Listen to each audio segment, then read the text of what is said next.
For centuries, an extraordinary war has raged across the world's oceans, above and below the waves. You could kill hundreds of people with one broadside. These were extremely powerful war machines. Shipbuilders designed bigger and faster vessels to outwit and crush their opponents. That nation that has most powerful battleship fleet can destroy the enemy's battleship fleet and therefore control the seas. And if you control the seas, you control the world. They carried terrifying weapons. This was going to be the first time that somebody had fired a torpedo in anger since World War II. They needed to get it right. But ships have also liberated and rescued thousands. You can think of Gerda 3 as basically a lifeboat for persons hunted by the Nazis. And inspired men and women to acts of incredible bravery. I will take you there now, to your cannons, to your death. We will sink before surrender. These vessels and their crews have shaped world history. As the commanding officer of a missile-carrying submarine, I was directly responsible for helping to prevent World War III. This time, we step back into the world of the mighty wooden warship. They were the most sophisticated pieces of technology on the planet. We think that the best part of 6,000 oak trees go into her construction. There is not a bigger object made by the hand of man. From the terrifying chaos of the gun deck. It's described by one of the officers as hell on earth. To an honourable death in battle. These are tales of pioneers, heroes, and the dream of toppling the greatest superpower of all. The Americans never thought for a moment they could defeat the Royal Navy. But here was a chance, 1-to-1.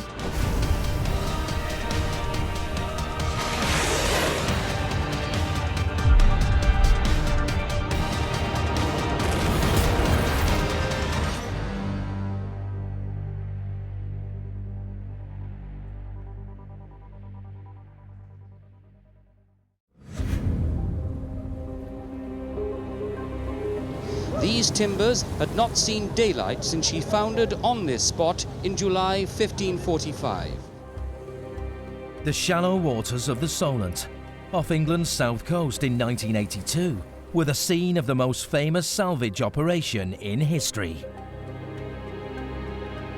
60 million people watched across the world as one of the first great wooden warships was seen for the first time in over 400 years. She broke the surface to the sounds of a celebration.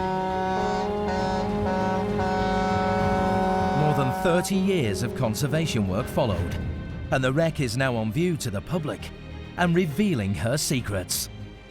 Her name, the Mary Rose.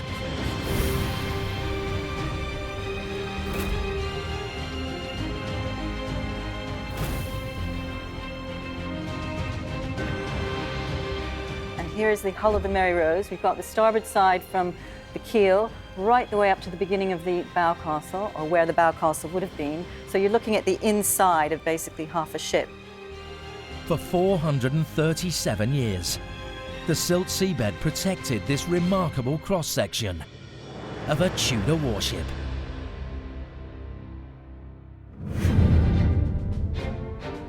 And from naval tactics to national ambition, the Mary Rose has given archaeologists an insight into the young king who commissioned her in 1509, Henry VIII.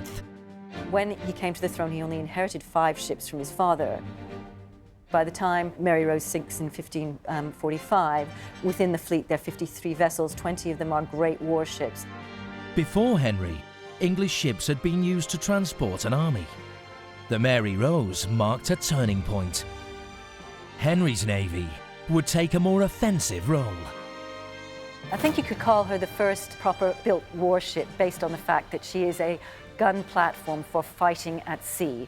But what one has to imagine is that it was crammed full of 39 big guns on their carriages, another 20 swivel guns. You've got the soldiers, 185 soldiers, 200 mariners, 30 gunners. You then have the officers and their crew. So you're talking about 500 people.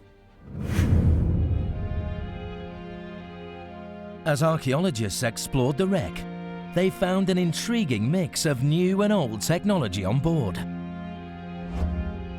Skeletons of archers were found, still carrying their weapons. There were boxes of arrows and longbows still nailed shut, freshly delivered from the Tower of London. In all, 138 longbows were recovered. These are absolutely unbelievable. They're made of one single stave of yew, which has two different qualities, really. It's got the back of the bow, the flat bit, is a bit that stretches. It's the sapwood of the tree, so it actually allows the bow to bend. And here, this D section is actually the heartwood, which is the center of the tree, and that's really good under compression, so it makes a natural spring with the two different qualities of the same piece of branch. As part of Henry's fighting navy, the Mary Rose's crew faced many dangers, but their living conditions were often better than those on land. Life at sea wasn't too bad because you knew you got food every day. The rations were good. You had fish a couple of days a week, you had meat a few days a week, and it was a guaranteed amount, portioned out. You had beer, a gallon of beer a day. What more could you want? However, that doesn't mean that they didn't occasionally run out, because all of these ships had to be provisioned at sea. So some of the wonderful letters we have that are written actually in the Mary Rose say, for goodness sake, send us some food. There was never a ship so sorely provisioned as ours. We're running out of beer, and the meat that you sent has gone foul. Inside the wreck were a remarkable number of well-preserved objects, giving us a glimpse of life in the Tudor Navy. Believe it or not, this is one of the many parts of a basket that we recovered from the ship. Baskets were used for all sorts of things. We had one basket that had loads of shoes in it. The carpenter had baskets that had some of his tools in it and then just offcuts of wood. We had a basket with plum stones in it. We had fish that were stored in a basket at one end of the ship.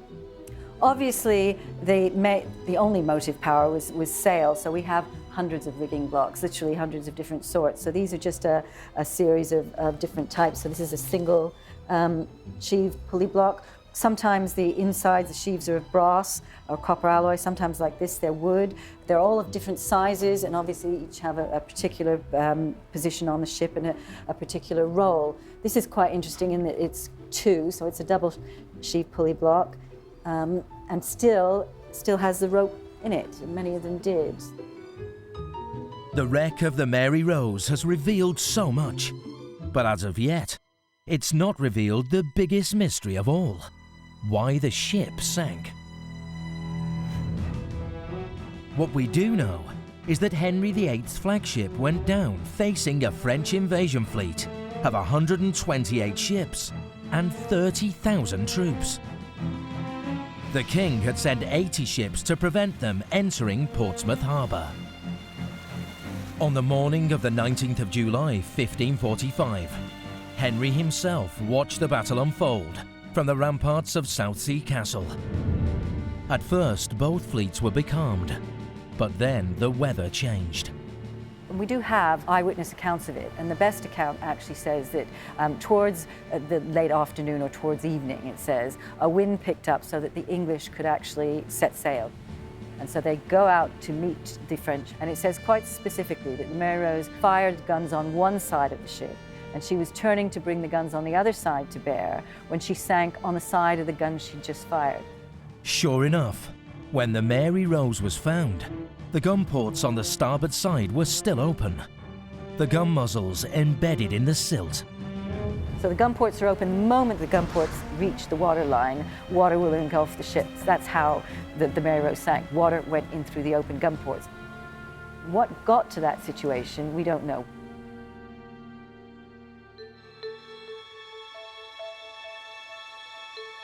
Why had the ship tipped over so far that her own gun ports brought about her downfall? One theory is that her fearsome cast iron weapons had made her top heavy. But they'd been fitted in London, and the ship had made the voyage down the channel without capsizing. Another theory is that the French cannons had managed to hole her below the waterline. Had she been hit? Because the French categorically say, we sank her by our gunfire. An answer may yet be found, because the Mary Rose is still giving up its secrets. In 2005, an anchor was recovered from the Solent.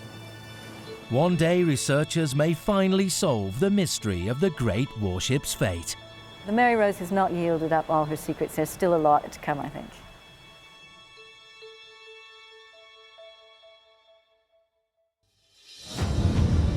Two and a half centuries after Mary Rose's loss, a British fleet would score a major victory against the French.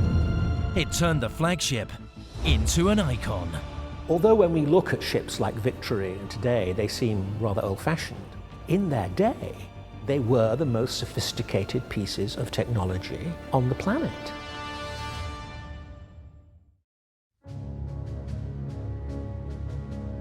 Portsmouth Dockyard in England is home to a grand old lady of the sea. Built 200 years after the Mary Rose sank, she's the most famous vessel from an age when wooden warships were the ultimate fighting machines. This is HMS Victory.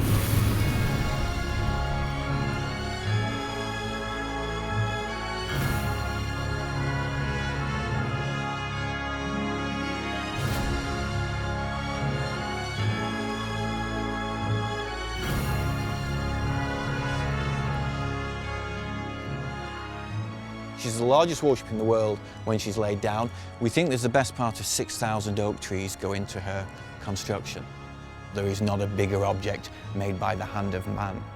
Well, today she is the sole surviving line of battleships. You can't see one of these things anywhere else. When Victory was built in the 1760s, maritime design had moved on considerably from those early gunships of the Tudor era. The Mary Rose was a carrack, a three-masted ship with a high stern castle and forecastle for archers to fire down on enemy ships. It was a design that lasted from the 14th to the 16th century.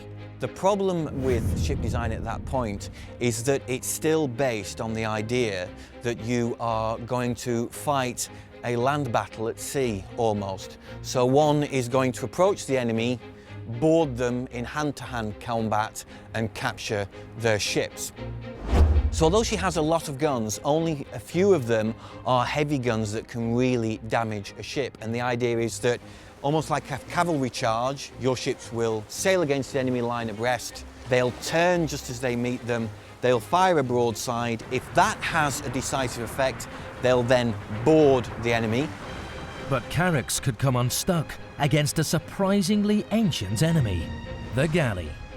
With heavy guns in its bow, a galley could sail directly at a warship, attacking as she approached. That brings about a change in the design of the carrack. The galleon's introduced. And the galleon has guns mounted in the eyes right at the head of the ship so it can attack as you go into battle. But the size of the ships and the number of guns they carried grew rapidly. The galleon, over a period of around about 80, 90 years, eventually gives way to the idea of the line of battleship, where no longer will you come into battle line abreast, but your aim is to bring about a tactic where all of your heavy guns on the ship's side can be brought to bear with most effect against an enemy.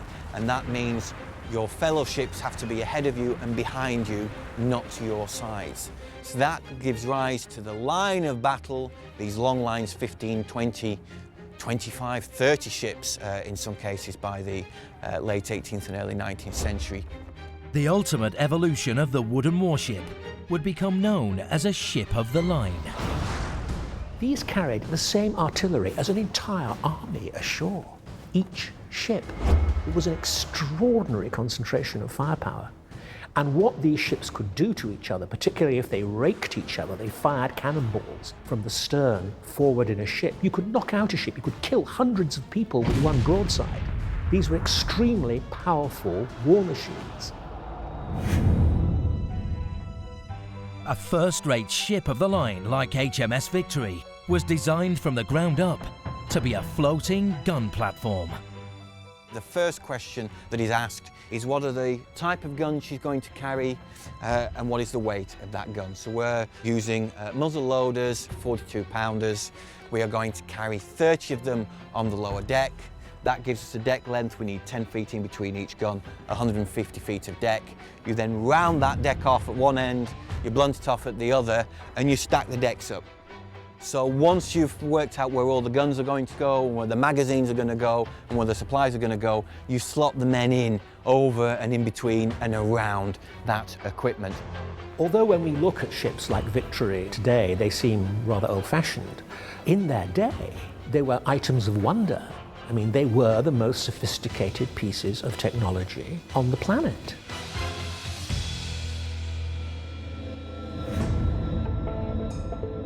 Victory's guns were fired by a well-drilled gun crew, and they came from many different countries. There were 20-odd nationalities on board the ship. There were even a few Frenchmen on board the ship at Trafalgar, but there were Americans, Maltese, Germans, Dutch, Caribbean, African. So there were lots of different nationalities. Of course, there were English, Scottish and Welsh. And they would have been a fairly rough bunch, basically. You would not want to meet them in a dark alley walking down the road. In charge of each gun would be a gun captain, and then there's an assistant captain, a loader, assistant loader, a rammer, assistant rammer, and then various other men that would help physically move the gun around. It would take about 90 seconds for a British crew to fire and reload their guns. These guns are all muzzle-loading guns, so everything has to be pushed down the front. The first thing they would use is a sponge. It looks like a large cotton bud. They dip that into a bucket of water and push it down the barrel. They're doing that for two reasons, really. One is to help cool the barrel down, because if the barrels become too hot, they may explode. The other one is really just to make sure there's nothing left burning inside the barrel before they start pushing the next gunpowder charge in. And then finally, they start to use the rammer. That's what you load the gun with. So the first thing to be rammed down would be the gunpowder charge. That comes up on deck in a canvas bag, and it's pushed straight down the gun. Then you put the ammunition in, usually a round shot, a cannonball. The Royal Naval guns were fitted with gun locks. That's a simple flintlock mechanism like you find on a musket or a pistol. And you just put on a piece of string, and it creates sparks, and it ignites the gunpowder inside the barrel. At the height of battle, the gun deck would have been filled with thick smoke. The noise would have been enough to make a man's ears bleed. So the whole ship is shaking from your own guns going off. And of course you can't forget that the enemy are not that far away, and they're firing balls through the side of the ship as well. So it will be horrific. It's described by one of the officers as hell on earth. And that's probably the best description you can think of a gun deck during the height of a battle.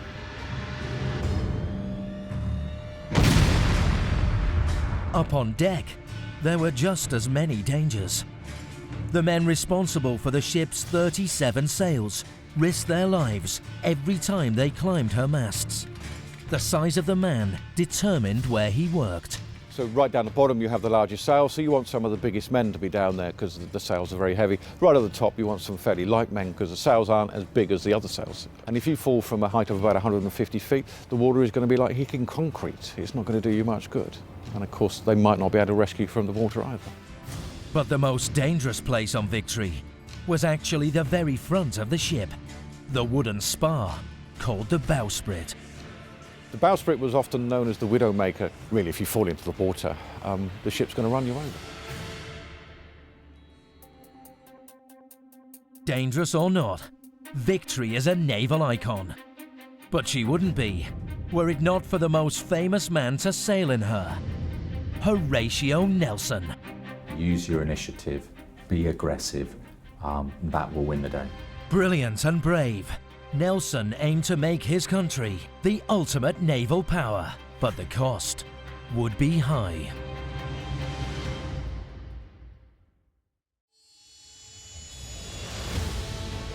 HMS Victory, the largest, most heavily gunned ship of her age. But she became the most famous of all wooden warships because of the man who led her into battle, Horatio Nelson. Nelson was born in 1758, the son of a clergyman.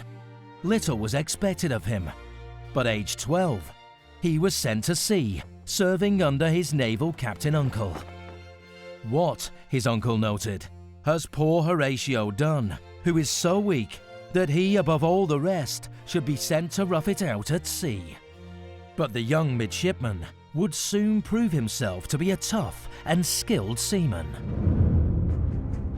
By the age of 15, he has crossed the Atlantic, been over to the West Indies, crossed into the Arctic Circle.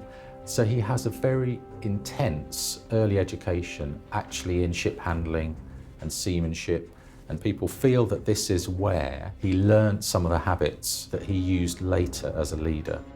Nelson would put himself in the thick of the action. His injuries have become part of his legend. He lost his right arm and the sight in one eye. The fearless officer became an idol to the British public. The first time that he's really noticed is in 1797, at what's called the Battle of Cape St. Vincent. And he takes this incredibly daring maneuver where he takes his ship out of its position, attacks one Spanish ship, captures it, and then incredibly captures another. Nelson's greatest moment, however, would come 8 years later. In 1804, French Emperor Napoleon Bonaparte formed an alliance with Spain. With a much bigger fleet, this was now his chance to plan an invasion of Britain. It fell to Britain's naval hero to hunt down the Franco-Spanish ships and, in Nelson's words, annihilate them.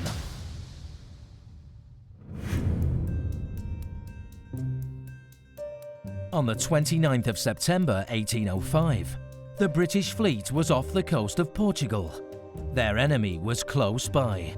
Admiral Nelson and his 27 captains gathered here in Victory's dining cabin. He outlined his strategy. It's very important that they understand the formation of the line of battle that they're getting into for sailing, but very important also that they understand, when and where they should take the initiative.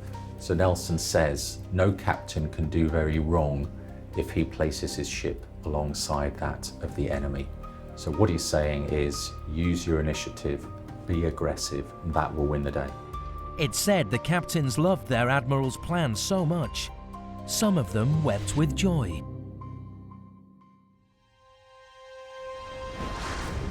On the morning of the 21st of October, the two fleets finally came together. The location? Cape Trafalgar. Nelson ordered an inspirational battle cry to be signalled from Victory. England expects that every man will do his duty. Nelson's plan was extraordinary. Instead of sailing parallel to the enemy, he formed the fleet into two columns, one led by Nelson in Victory, the other by Admiral Collingwood in the Royal Sovereign. He was making an aggressive attempt to cut the enemy line. It is quite a risky job. You line your ships up in two lines and sail at the enemy. That means that they can fire at you when you can only fire a few forward-facing cannons at them. So you're taking a lot of punishment. Nelson aimed the Victory at the French flagship Bucentaure.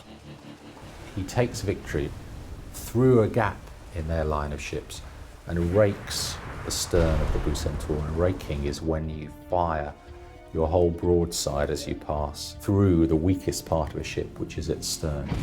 So very early on, he knocks the Bucentaure out of action. That's very important. And then his ships can pour through the line behind him.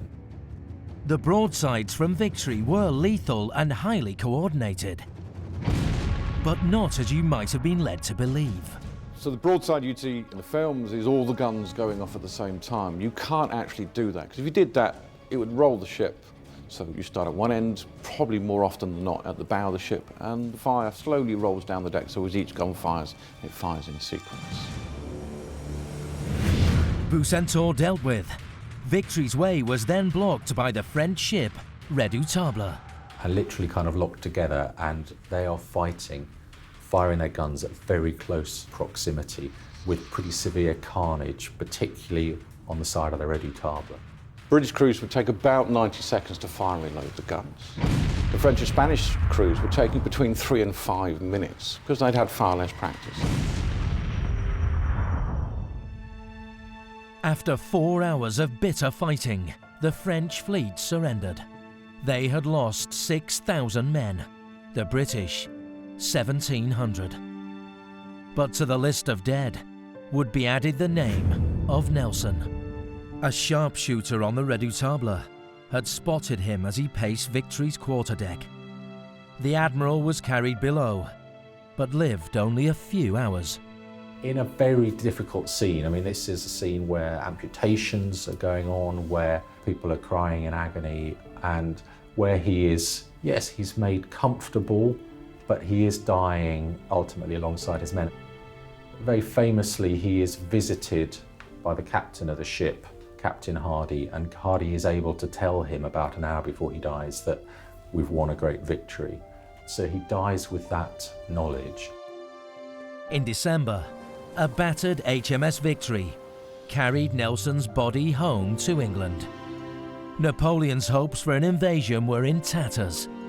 Nelson and Victory had established Britain's command of the oceans. It would last for over a century.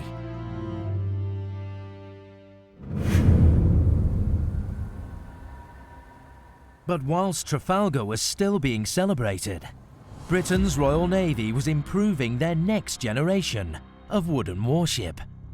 And from a sailor's point of view, it was the most glamorous of them all, the frigate.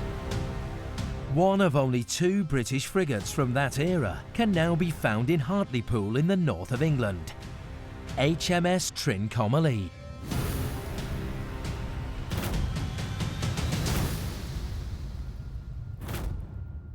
Like all frigates, Trincomalee's flat upper deck keeps her low and fast, and she has a distinctive arrangement of weaponry. This single rank of main armament guns is what makes a frigate a frigate. You can always tell a frigate it's got this single rank of guns. They found that longer ships, lower in the water, were actually a more seaworthy way of producing a fast ship carrying a moderately good armament. The ships of the line, with their double or triple ranks of guns, these were the ships which actually fought the main battles in the line of battle. These frigates supported the ships of the line, scouted for them, and also engaged in a huge range of other operations, notably commerce raiding and commerce defence. Sailors loved frigates. They had more living space, and if you had a captain skilled at capturing enemy vessels, the rewards were considerable. Frigates were very popular ships, much more popular than ships of the line. They often had famous captains who were good at getting prize money, so as well as being more comfortable, you could get a lot richer as well. Britain's command of the seas was unquestioned, but it had a problem. So many ships had been built to fight the Napoleonic Wars, there was now a shortage of British oak. So the country looked overseas to its expanding empire and found an excellent alternative: teak. Teak is a really superior shipbuilding material, and it's very hard, it's resistant to seawater, it rots at a much slower pace than oak, it's much more resistant to shipworms, which ships were attacked by. Teak was actually probably better than oak in some ways, although the sailors were very suspicious of it.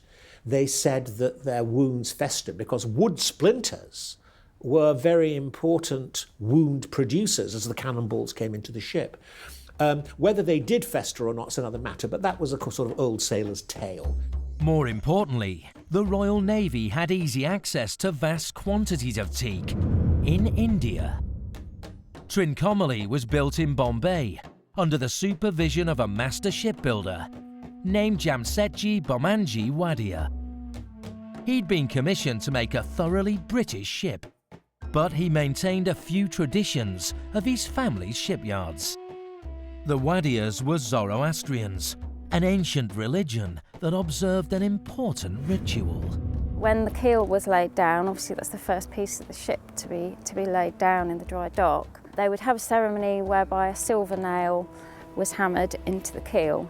There was a sort of a purification ceremony, and it was attended by a Parsi priest, and there was all sorts of ceremony, flowers. I often wonder whether the silver nail is still there somewhere. And with barley twists and carved wooden elephants on the stern, Trincomalee is one piece of the Royal Navy that offers a true taste of Bombay.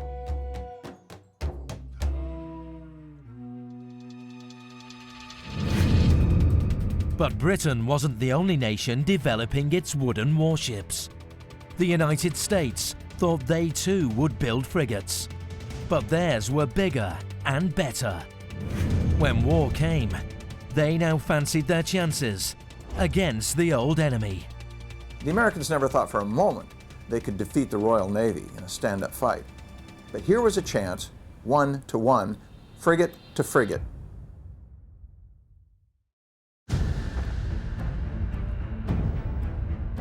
Britannia ruled the waves in the 19th century. But one young nation had no intention of being intimidated. The Americans knew they could not build ships of the line, too expensive, too big, too difficult. But the Americans could build the next size ship below that, which were known as frigates. The man tasked with building new vessels was Philadelphia shipbuilder Joshua Humphreys. And it was his notion that they would be what we might call frigates on steroids. His genius, I think, was in taking the best of European design and combining them into something that, in the end, was uniquely American.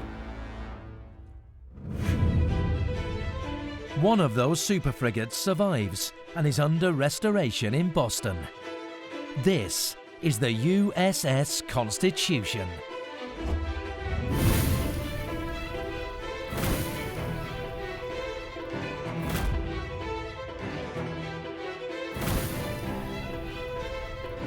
Conventional frigate in the age of sail would carry between 32 and 36 guns, sometimes 38.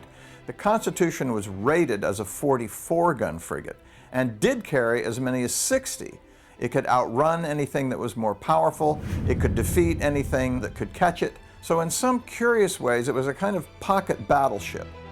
And the Constitution would get the chance to prove herself against the might of Britain's Royal Navy.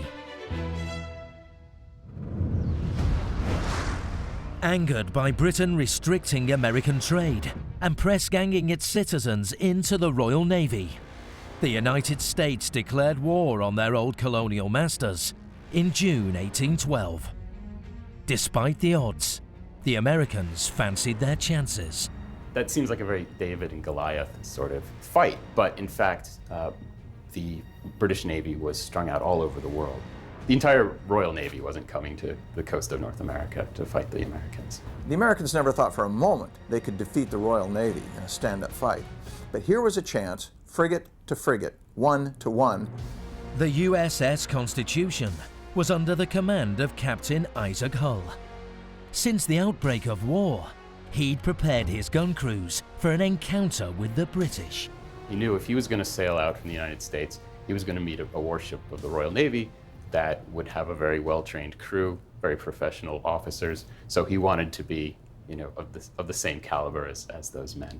The big feather in the cap of for any American captain would be to capture a British ship of equal or greater size.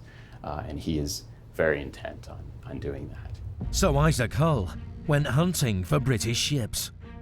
On August the 19th, 1812, 600 miles from Boston, a frigate appeared on the horizon. This was the Royal Navy's Guerrière, which had been captured from the French 5 years earlier. In the age of sail, almost all ships fit a certain type. They were not significantly different from one another. When the British captured French ships, they often took the ships into the Royal Navy, and Royal Navy sailors could go on board and run them just as if they were a Royal Navy ship. For an hour, the Constitution and Guerrière drew closer, both maneuvering for the best position for the fight. The captain of that British ship, James Richard Dacres, was a young officer, only about 24 years old, but had been in the Navy for a long time, had seen some pretty hard service. So he was no novice. Neither was Isaac Hull, though, the American captain. At 5 p.m., the battle began. Both ships exchanged broadsides. But the Guerrière's shot either missed or rebounded off the Constitution's tough oak hull. It became clear very shortly that the American gunnery was superior to the British gunnery.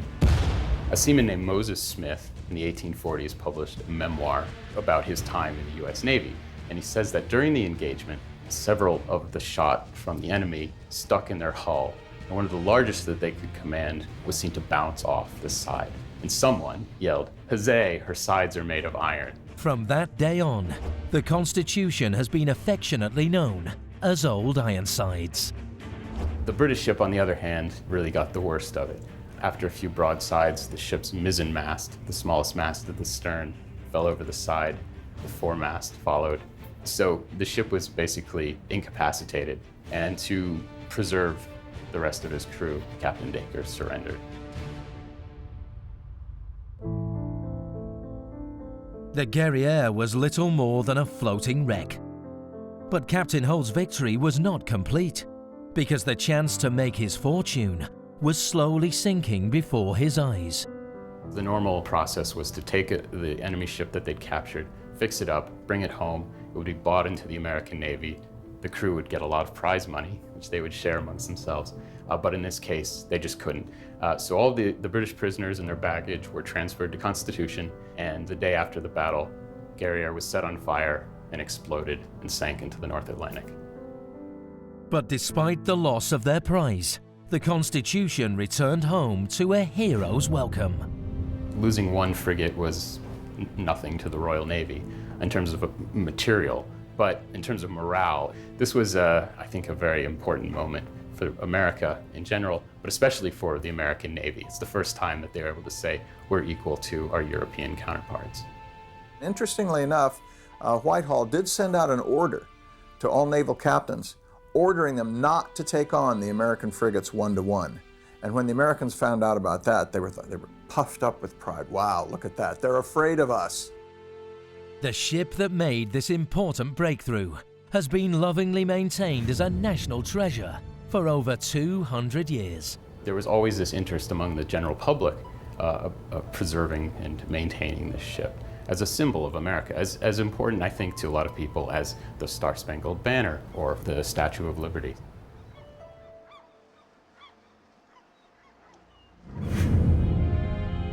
By the mid-19th century, the Age of Iron was arriving. Naval warfare would never be the same again. But moored in Liverpool is a vessel that broke the mould.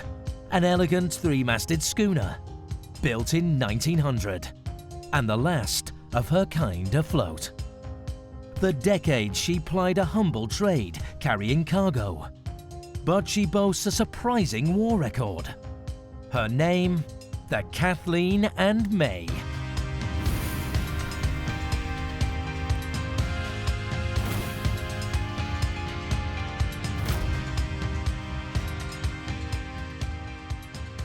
We're now entering into the cargo hold of the Kathleen and May. Although we've got a very nice staircase to come down, it didn't have it in them days. They had to scramble down through the top hatch. But down here, they would pack in over 200 ton of cargo. Over the years, her biggest tonnage was coal, but along with that, she carried general cargo. One particular trip recorded 190 ton of manure. I don't think I would want to have been on that trip. The only space that the crew had for relaxation, if they got such a thing, was down here in the mess. Space for crew was minimal. The money was in cargo, so that's where all the big spaces got used up.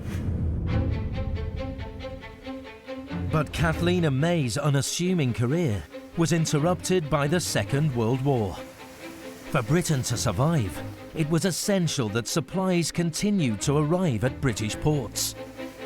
With German U-boats a constant threat, large convoys were escorted across the Atlantic by warships. But small vessels, like the Kathleen and May, played a key role too. They tackled some of the most dangerous waters of all. During the war, she was trading and operating from the southwest coast across to the Irish coast. This was the route that the German U-boats used to take when they came out of the U-boat pens in Brest in France.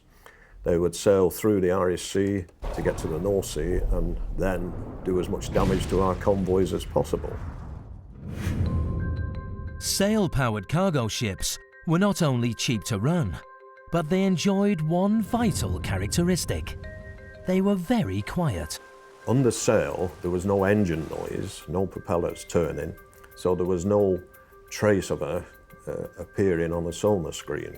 She could slip through the waters undetected in many aspects. She could use all the sail, and she carries 4,500 square feet of sail to take her through the water. Not tremendous speeds, but at safe passage, and that was the most important aspect. Kathleen and May carried urgently needed food and fuel, but she also carried something more dangerous. Large amounts of explosives. The Kathleen and May has what they term a volumetric tonnage total of 220 tonne. So if you can picture that as being explosives, ammunition, that's quite a lot of dangerous cargo that she carried. It was just accepted that it would be safe. There was no special precautions that they could make at all. And when you look back at the British Navy, going back to Nelson's days, there were wooden ships and there was no protection at all. They just carried their explosives as they were, and exactly the same with the Kathleen and May. On some voyages, Kathleen and May had more than just supplies hidden in the hold. We have been told by a fairly good government source that she also carried prisoners of war and escapees back from Ireland to England. It was easier to get, say, airmen the French resistance had managed to conceal, and the easiest route was to take them through Ireland rather than straight here, you see. The owners of this remarkable wooden combat ship have nothing but admiration for her wartime crew. I personally have gone across the Irish Sea from the southwest coast to Ireland, and I thought how they must have felt. They must have been dreading seeing a periscope or a submarine pop up or anything of that nature. And it's really, really hard to comprehend what they must have been feeling. The wartime role of this beautiful three-masted sailing ship proved to be just a fascinating footnote to the story of the wooden warship. By 1945, the battleship was already giving way to the mighty carrier as the ultimate combat ship of the age. But for centuries, wood had reigned supreme, along with the unique skills needed to master it. You get to understand the sea when you're trying to use wind as your main means of propulsion. You get an instinct for the weather, and you become closer, if you like, to the environment than you do if you're in a steamer. And I think that was why a lot of people who had been brought up in the days of sail and who ended up with the dreadnoughts of the First World War felt that something significant had been lost.